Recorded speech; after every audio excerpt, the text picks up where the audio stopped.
Bom dia, meus amigos, minhas amigas.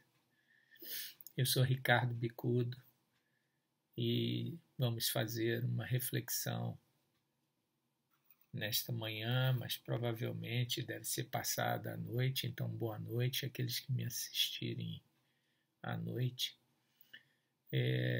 No canal da casa do Rita de Cássia, do Rita como se chama mais intimamente para aqueles que fazem parte do Rita.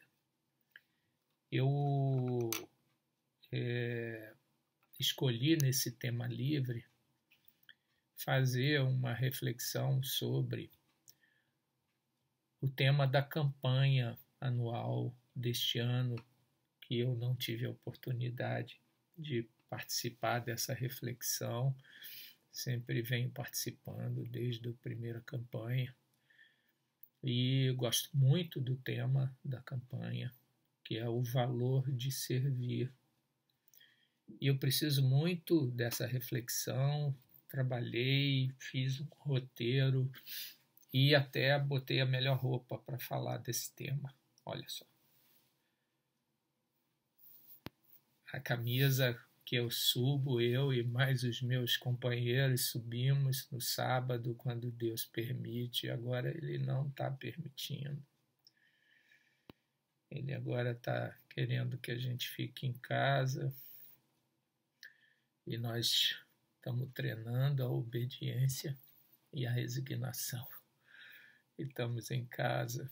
Assim como estamos em casa fazendo essas reflexões, o que para a gente também não é muito bom. Eu costumava fazer essas reflexões olhando, seja no Rita, né, olhando para o salão e vendo os rostos amigos e tendo inclusive um retorno do que eu estava falando pelas expressões que eu via, assim como na Rocinha também, com os olhos assim tão interessados das nossas amigas, dos nossos amigos de lá. Enfim, então botei a melhor roupa para o tema. Tá aqui. E eu fiz um roteiro, preparei um roteiro caprichado para a gente refletir um pouco à luz do Evangelho de Jesus, à luz da doutrina espírita, sobre essa ideia do servir, que eu acho tão importante a gente ir além. Eu vou apenas... Essa palestra é apenas uns 2 ou 3 amendoinzinhos só para estimular vocês a continuarem fazendo essa reflexão, porque é um tema muito rico, muito importante e secular. Nós estamos sempre precisando de fazer um balanço, né, para saber o que a gente, a quem a gente está servindo, a que a gente está servindo. Aliás, esse é o primeiro item do roteiro que eu preparei. A que serves? Poderia ser também a quem serves, mas há uma diferença. Porque a ideia de servir é um trabalho que você faz a algo ou a alguém.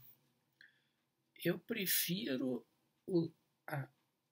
a ideia de servir a algo, ou seja, servir a uma ideia ou servir a uma causa, do que servir a alguém, ainda que seja Jesus. Eu prefiro um entendimento, e é mais rigoroso essa questão. Porque o próprio Jesus, aliás, todos os espíritos superiores, e ainda mais Jesus, que foi o ápice da superioridade que nós tivemos contato, ele coloca que ele não é nada, que ele faz a vontade do Pai. Ele é aquilo que o Pai manda que ele seja. Ou seja, aí você vai pegando todos os grandes nomes, eles são servidores de uma causa, de uma ideia maior. Então eu prefiro a que serves. Depois a gente vai falar como servimos. E depois, no terceiro passo desse roteiro, por que serves? Né? E aí depois a gente faz uma finalização com Jesus. Então, a que serves? Ora, vamos lá no Evangelho, né, pegar uma lembrança, um recado, uma advertência de Jesus muito importante para nós nesse momento, para o homem contemporâneo, mergulhado nessa modernidade, nesse afã da vida moderna e quase não temos tempo para nada. E quem nos rege? Quem nos rege é a quem servimos. E ele faz esse seguinte apelo que tem tudo a ver com a cabeça nossa cabeça, do homem moderno, da contemporaneidade. Ninguém pode servir a dois senhores. Com efeito, ou odiará um e amará o outro, ou se apegará a um e desprezará o outro. Não podeis servir a Deus e ao dinheiro. Lucas capítulo 16, versículo 13, mas está também em Mateus, no Sermão da Montanha, capítulo 6, versículo 24.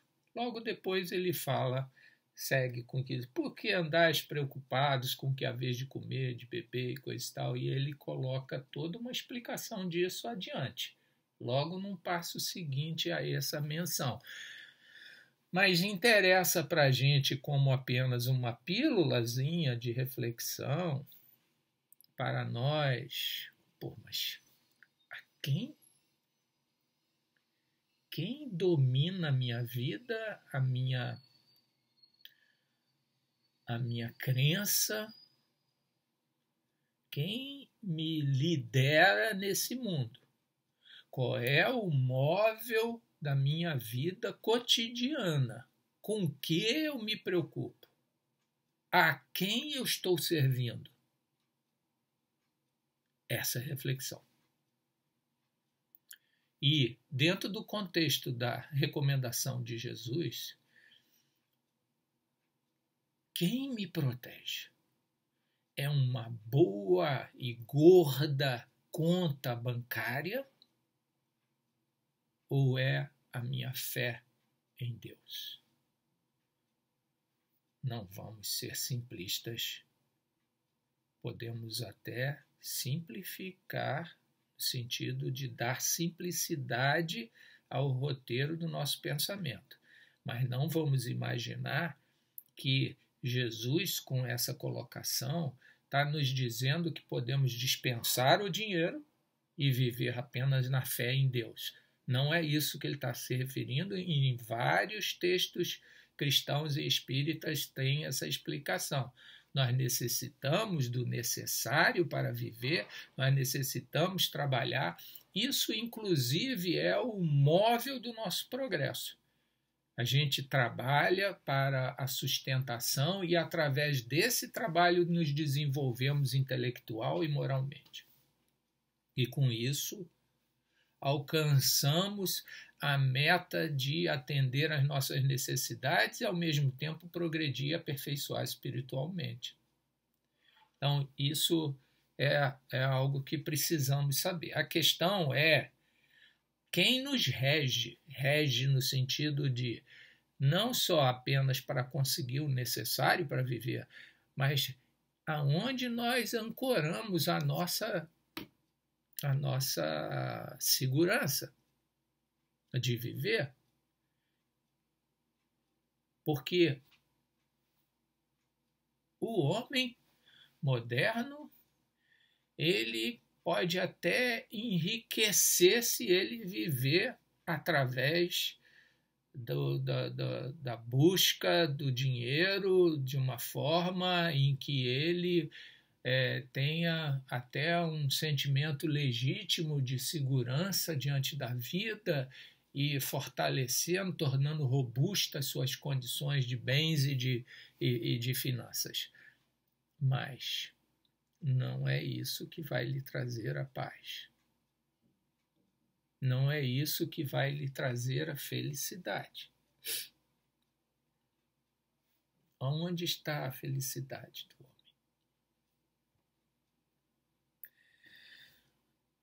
Vem aí dois pontos complementares.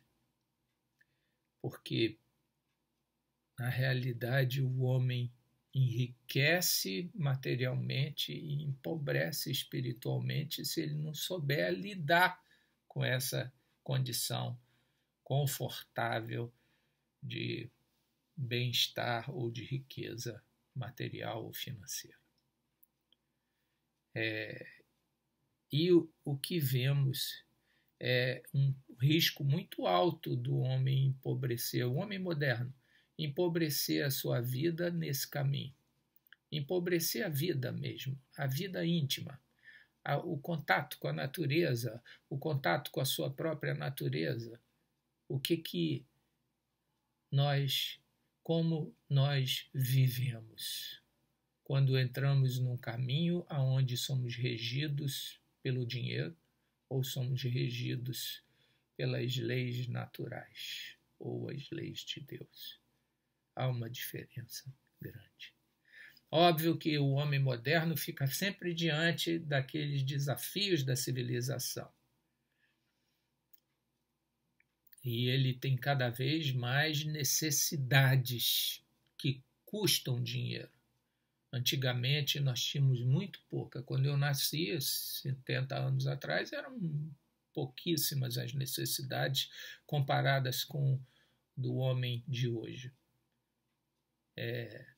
Mas é preciso um pouco de bom senso para a gente perceber que a gente cria demandas artificiais, além das necessidades naturais do homem de agora. E nesse ponto a questão, que eu não vou lembrar agora de cabeça, está no Livro dos Espíritos, eu acho que na terceira parte, na lei de conservação, em que os espíritos perguntam para Kardec, mas não há uma exigência, não me lembro dos termos, mas uma exigência grande da civilização que faz com que as necessidades, está acho que no texto sobre necessário e supérfluo, em que as necessidades aumentam e a gente precisa de muitas coisas e daí de recursos para obter essas coisas, os espíritos, dão uma resposta que é sábia a respeito das nossas necessidades. Eles não anulam a ideia da nossa necessidade, porque seria uma bizarrice, contrassenso. Mas eles falam que o mais rico é aquele que menos necessidade tem. Isso bate duro na gente, porque a gente tem muito supérfluo que a gente fala que é necessidade. Então essa é uma revisão. E é necessário? Então temos que, é legítima a busca por recursos para a gente obter o necessário para viver.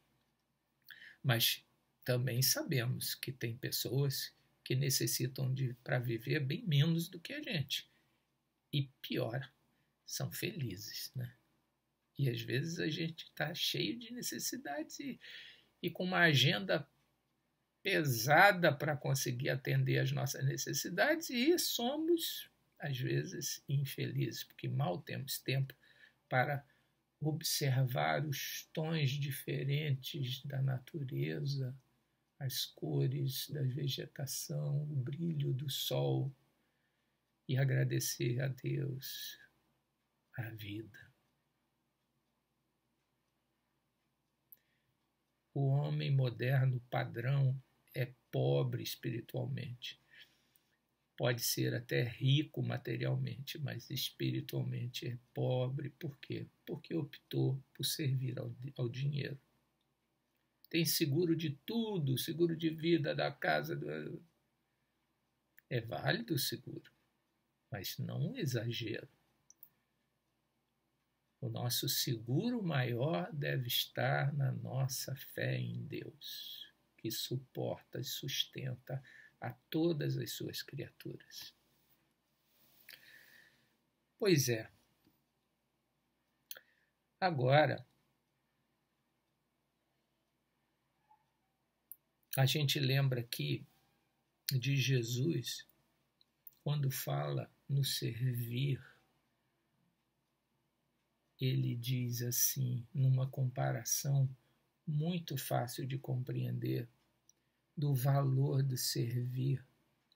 Ele coloca assim, quando está junto aos seus discípulos e tem uma discussão sobre quem é o maior entre eles, Jesus coloca assim: pois, qual é o maior? Já no final, que tem um texto maior. Isso está em Lucas 22, 24 a 27. Pois qual é o maior? O que está sentado à mesa ou aquele que serve ao que está sentado à mesa? Não é aquele que está sentado à mesa que é o maior? Pois bem, eu, porém, estou no meio de vós como aquele que serve. Isso para nós é um paradoxo. Para o homem moderno irrefletido e distraído das questões dessa mensagem de Jesus, é óbvio que a gente vai colocar que quem serve não é o maior. E essa é a mensagem, o eixo da mensagem para a gente refletir é esse. O que serve está numa posição superior àquele que é servido, ainda que o ser servido faz parte do ciclo, da roda do servir, porque você só vai servir se tiver alguém a ser servido. Foi isso que Jesus quis dizer a Pedro quando ele vai lavar os pés dele antes da refeição da Páscoa. E aí Pedro falando, Senhor, tu vais lavar meus pés? De forma nenhuma. E Jesus fala para ele, Pedro, se eu não lavar teus pés, tu não tem partes comigo. Porque é um ciclo. Nós precisamos servir e precisamos ser servidos. Isso é uma roda natural da vida, das relações. Não tem aquele que só serve? Não tem aquele que é só servido? É preciso haver uma conveniência das circunstâncias da vida em que ora você serve e ora você é servido. Mas, diz Jesus, aquele que serve está numa posição acima. Por quê? Vamos ver mais adiante. Mas o fato é que ele se coloca como servidor de todos. Pois bem, a questão 132, que serve, é sempre referenciada nos nossos estudos, porque coloca qual o objetivo da encarnação. São dois. Um é de caráter individual. Você precisa encarnar para poder se aperfeiçoar. Deus impõe a encarnação para que alcancemos a perfeição, o aperfeiçoamento. Nós precisamos dessa encarnação. O segundo objetivo é participarmos da obra da criação. Participarmos da obra da criação. Servir a obra da criação. Ora, olha aí os dois objetivos formam um propósito só. Nós estamos encarnados, ou vivos, ou até desencarnados, também temos o mesmo propósito, o de servir a nosso próprio propósito existencial, nos aperfeiçoarmos, porque nesse trabalho de aperfeiçoamento vamos nos tornando cada vez mais felizes. E como a felicidade não é em bases egocêntricas, nós temos que trabalhar também em prol da coletividade em que estamos inseridos. Então, o propósito da encarnação é duplo. É de um caráter individual e de um caráter coletivo. E em todos os dois nós servimos. Nós estamos servindo a uma lei natural, que é a lei que rege a nossa existência. O dinheiro entra nesse ponto aí como uma circunstância, como uma instrumentalidade desse propósito. Mas nós não podemos deixar o propósito maior fora do contexto da nossa vida e ficarmos apegados ao menor e esquecidos do maior. Então, esse propósito já nos coloca qual é, vamos dizer assim, a que serves. A resposta a que serves. É preciso servir, em primeiro lugar, ao propósito de sua vida. E aí desdobra-se por uma série de reflexões, né? Como serves? Aí entra uma questão, desculpa o termo, mas de chatinha. E vamos pegar o apoio de Leon Denis, nosso mestre,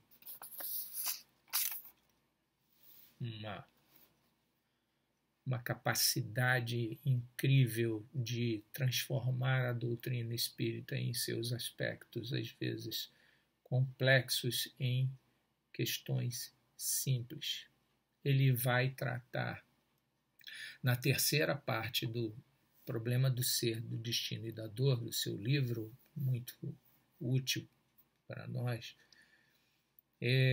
da questão da estrutura, e ele estrutura a nossa personalidade da forma mais simples que eu conheço. Porque a personalidade, vocês conhecem todas as teorias da personalidade humana, Freud, Jung, Maslow, Adler, e vai embora por aí um monte de... Eu nem sei atualmente como que estão esses estudos, as variações que tem de estudos sobre a personalidade humana. Leon Denis simplifica isso para a condição universal de entendimento da mensagem evangélica cristã espírita. Olha, ele divide a alma humana em dois aspectos, que ele chama de duas esferas de atuação e expressão. Ou seja, nós temos em nós nós somos dois focos de atuação e de expressão, e um circunscrito ao outro. O exterior, ele fala, uma delas, circunscrita à outra, manifesta a personalidade, o eu, entre aspas, com suas paixões, suas fraquezas, sua superficialidade, sua insuficiência.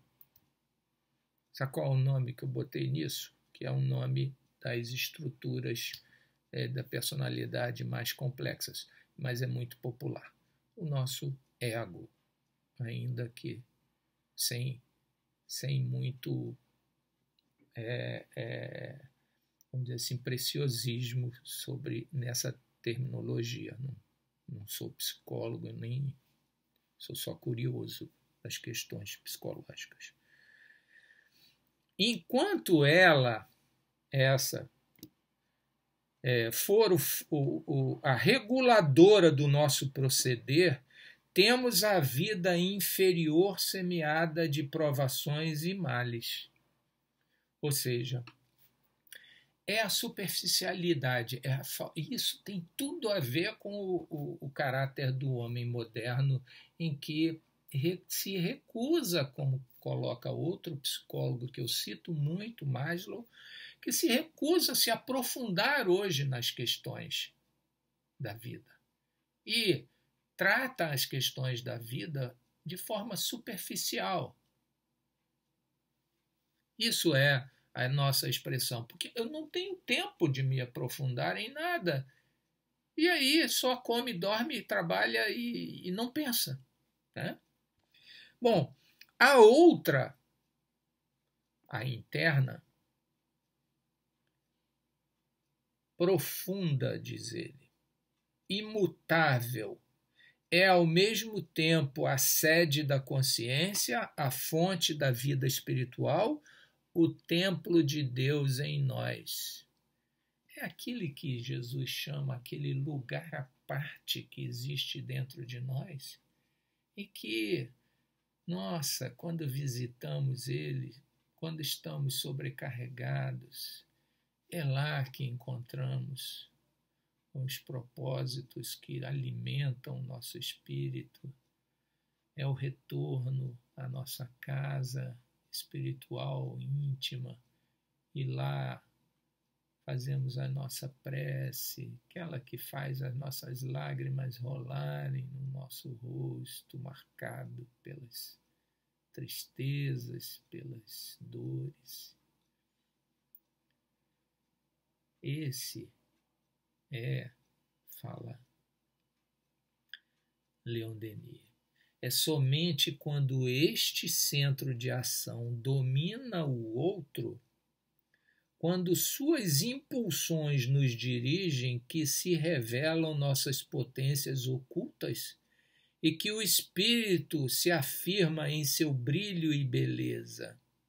É por ele que estamos em comunhão com o Pai que habita em nós, segundo as palavras do Cristo, com o Pai que é o foco de todo o amor e o princípio de todas as ações. Por o superficial, perpetuamo-nos em mundos materiais onde tudo é inferioridade, incerteza e dor. Pelo outro, temos entrada nos mundos superiores onde tudo é paz, serenidade e grandeza. É só pela manifestação crescente do Espírito Divino em nós que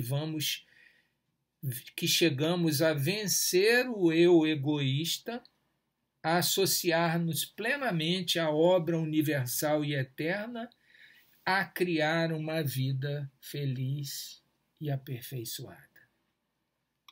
Reparem como essa questão tão simples, conforme colocada por Leon Denis, nos coloca claramente, inclusive, a origem dessas opções que a gente tem diante do recado de Jesus. Não se pode servir a Deus e ao dinheiro. Ou seja, quando deixamos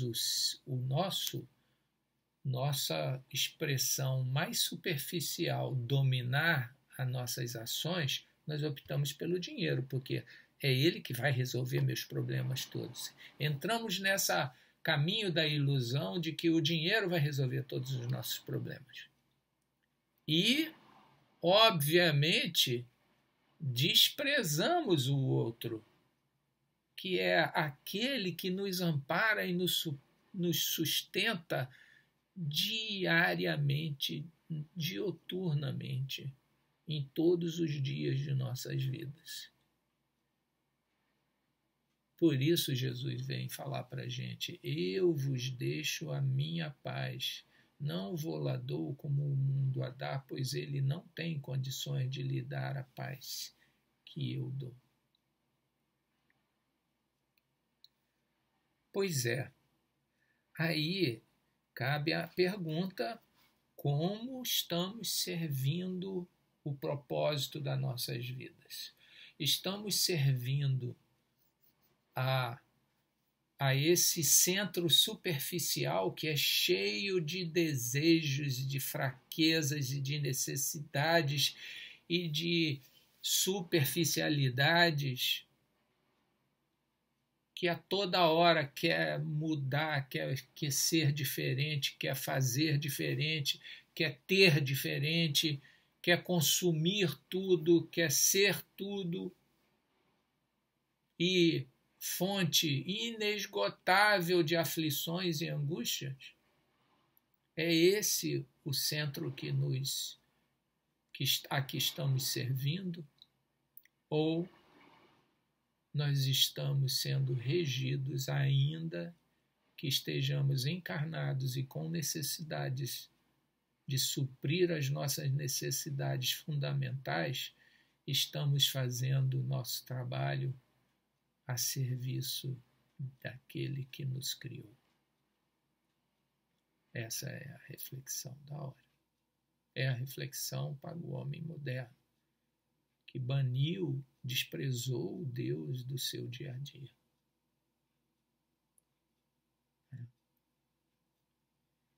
Muito bem.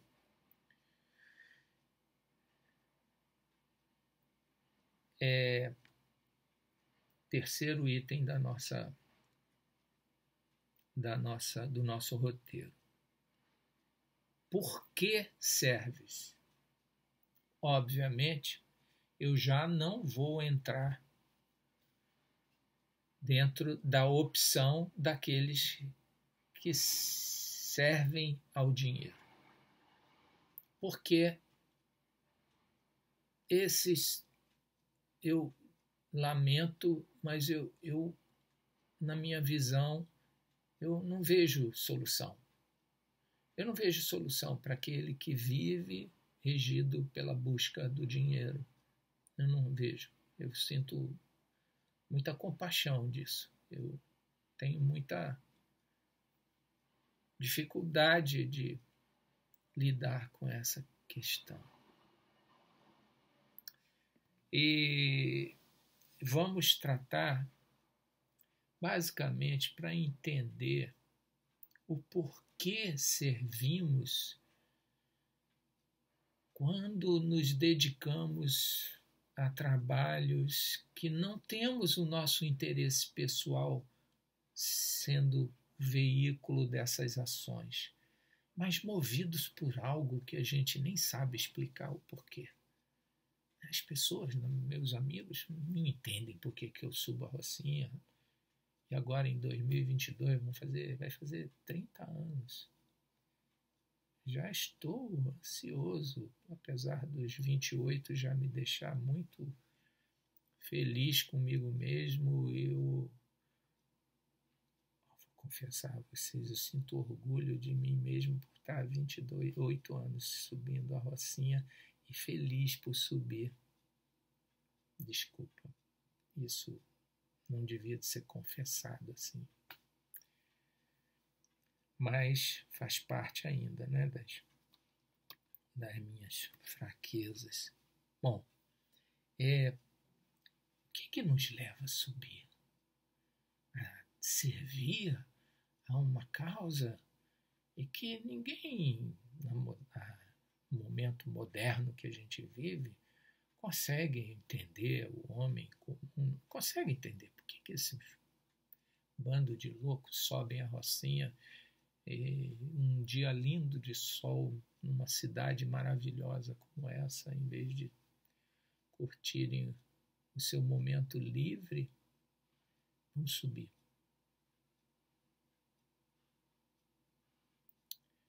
Tem uma explicação para isso. E a explicação para isso está na origem de todos nós. Todos nós somos criaturas. O próprio Leon Denis nos disse, nos seus belos textos, não sei em qual livro, nós fomos criados para amar e por amor. Nós fomos criados pelo amor de Deus para amar. Como diz Jesus, quem entre vós pode acrescentar um côvado à sua altura? Ou seja, quem entre vós pode ser diferente essencialmente do que é conforme criado por Deus? Só o homem moderno que expulsou e desprezou Deus, a ideia de Deus de sua vida, acha que se autocriou, ou se não se autocriou, tem a condição de se auto-redefinir e ser aquilo que ele não participou da criação. Ele não foi nem consultado sobre como deveria ser criado. Nós fomos criados por Deus, segundo a sua vontade.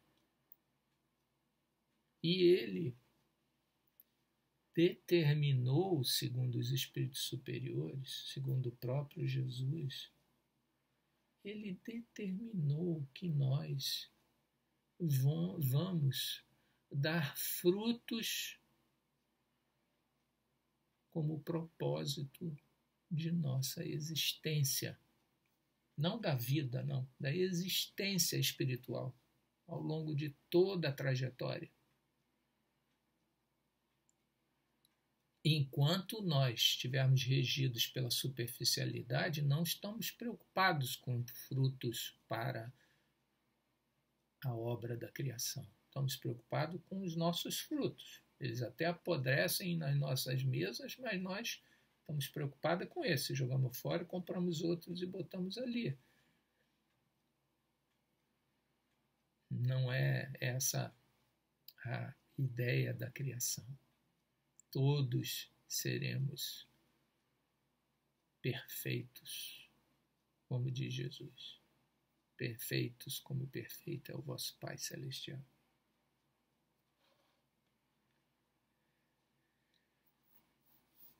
Todos servimos a obra da criação de uma forma ou de outra, inconscientemente ou conscientemente. Aqueles que fazem conscientemente entram na espiral da evolução e vão aos níveis superiores, aonde nós temos o valor de servir, que é o tema da campanha, é o prazer de servir, é o próprio prazer que o espírito tem, porque ele intimamente atende à razão pelo qual ele foi criado por Deus. É o que dizem o Kardec no Céu e Inferno, quando ele fala assim, no capítulo 3, o céu, o que é a felicidade, está no item 12. A felicidade dos espíritos não consiste numa ociosidade contemplativa, que seria, como temos dito, uma eterna e fastidiosa inutilidade. A vida espiritual, em todos os seus graus, é, ao contrário, uma constante atividade, mas uma atividade isenta de fadigas. A suprema felicidade consiste no prazer de todos os esplendores da criação, que nenhuma linguagem humana jamais poderia descrever, que a imaginação mais fecunda não poderia conceber. Consiste também na penetração de todas as coisas, na ausência de sofrimentos físicos e morais, numa satisfação íntima, numa serenidade d'alma imperturbável, no amor que envolve a todos os seres por causa da ausência de atrito, de contatos com os maus, e segue ele. A felicidade também consiste nas tarefas cujo encargo nos faz felizes. Os puros espíritos são os mensageiros de Deus pela transmissão e execução de suas vontades. Preenchem as grandes missões, presidem a formação dos mundos e a harmonia geral do universo, e vai embora.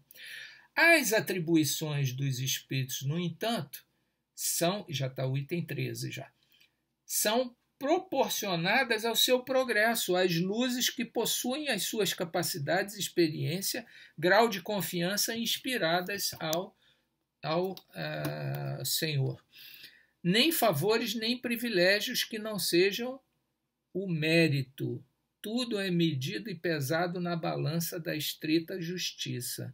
Nesse vasto e harmônico conjunto há ocupações para todas as capacidades, aptidões e esforços. Ocupações que são aceitas com alegria, solicitadas com ardor, por serem um meio de adiantamento para os espíritos que aspiram o seu próprio progresso. 15.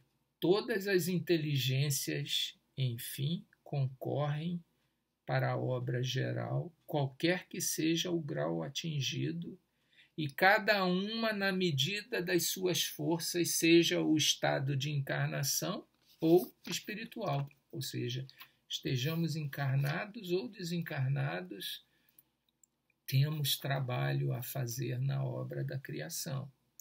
Por toda parte, já é o 16, por toda parte, enfim, há uma felicidade relativa a todos os progressos, a todos os deveres cumpridos, trazendo cada um consigo os elementos da própria felicidade decorrente da categoria em que se coloca pelo seu adiantamento.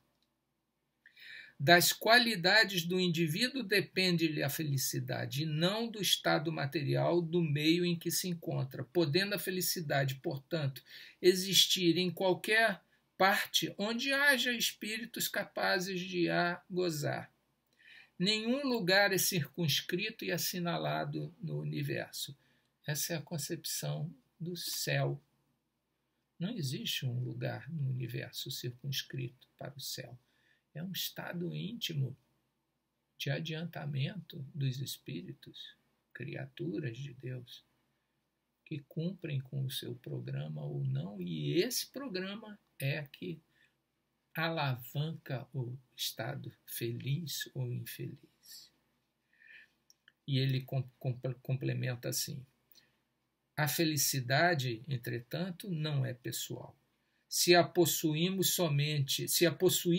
somente em nós mesmos, sem poder reparti-la com outrem, ela seria tristemente egoísta.